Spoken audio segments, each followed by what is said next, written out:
Welcome to This Explainer. Today, we're going to permanently cure the buzzword soup of modern technology. You know the drill. If you read tech news, sit in on pitch meetings, or look at literally any software marketing today, you'll see artificial intelligence and machine learning thrown around like confetti. But today, we're putting the buzzwords aside. We are going to look closely at the research to finally understand how artificial intelligence and machine learning actually differ and how they physically fit together inside a system. We hear these terms used interchangeably all the time. In fact, even the absolute top tech CEOs get these terms wrong. Take this quote from Mark Zuckerberg during a 2018 US Senate hearing. He talked about using AI tools to identify hate speech. But actually, researchers would classify the specific task of identifying instances of hate speech or terrorist propaganda on a social platform as supervised machine learning, not broad AI. Why? Well, because it requires training a highly specific mathematical model on vast amounts of carefully labeled data just to predict a very narrow outcome. It is definitely not a generalized autonomous intelligence. It's just a targeted algorithmic process. So let's dive into this question. If the CEO of Facebook uses them interchangeably, does it really matter what we call it? Yes, it absolutely does. This widespread interchangeability causes real-world imprecisions in both research and practice. When we treat these totally distinct fields as synonyms, it leads to some severe misunderstandings. Think about it. It can lead to misallocated funding, where investors think they're buying generalized intelligence, but, surprise, they're actually getting a narrow prediction engine. It inflates the expectations of policymakers, and honestly, most importantly, it prevents us from understanding what a computer system is actually doing under the hood. All right, part one, defining the buzzwords. To clear this all up, we first need to establish a terminology map to see exactly where these concepts originate and how they relate. Think of this as a journey moving from left to right, separated into three distinct buckets. We start with processes on the left. In the middle, statistical learning, which comes from statistics, and machine learning, which comes from computer science, act as the method sets. These are your underlying mathematical algorithms. Then on the far right, artificial intelligence is the instantiation. Simply put, an instantiation is the actual, tangible software product or system built from those underlying methods to mimic intelligent behavior. To really lock in this framework, we need to clearly contrast data mining against machine learning. Think of data mining as the excavation process, right? It's how we apply analytical methods to dig through historical data to extract hidden patterns and gain insights. Machine learning, on the other hand, is the actual set of computer science algorithms used to build a predictive engine.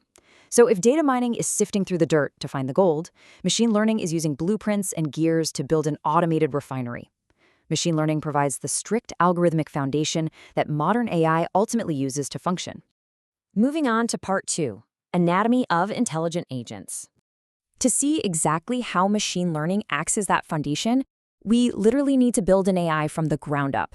In AI research, this starts with an intelligent agent. That's a system operating autonomously within an environment.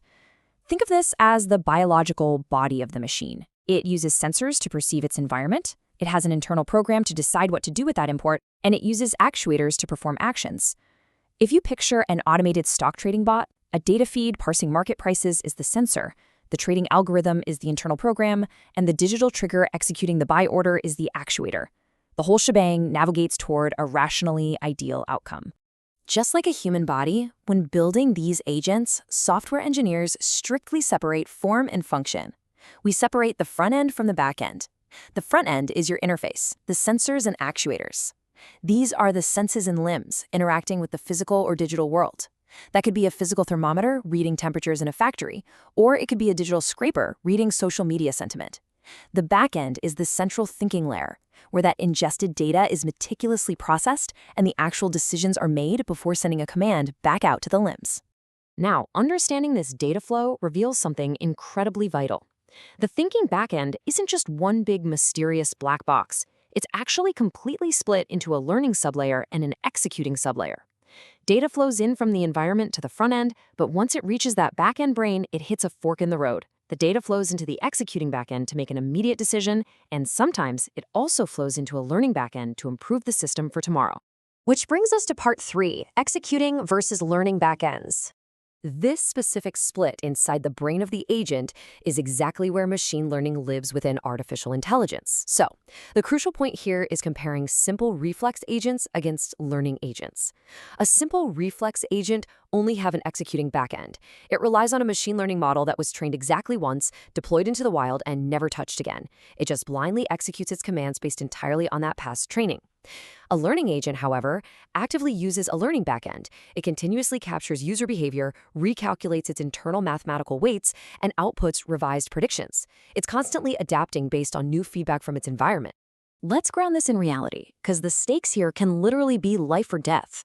In practice, a hospital's early warning system for pneumonia operates as a simple reflex agent. That machine learning model was rigorously built, tested, and deployed, but it deliberately does not adaptively learn on its own after deployment. Why? Because an unverified shift in the model's weights could cause a life-threatening false negative. It needs to be strictly predictable. Contrast that with your music streaming app or a smart heat pump regulating your home's thermostat. Those operate as continuously evolving learning agents. They constantly take in your new listening habits or temperature preferences to update their models, giving you better recommendations and saving you energy. All right, final section, part 4, the autonomy continuum. So, to understand how much human handholding these different machines actually need, we have to look at the entire machine learning lifecycle. It's not just about running code. A human has to define the problem, prepare the data, select the algorithm, validate it, and deploy it.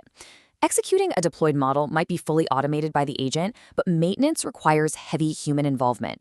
One major reason for this is concept drift. Concept drift happens when the real world changes.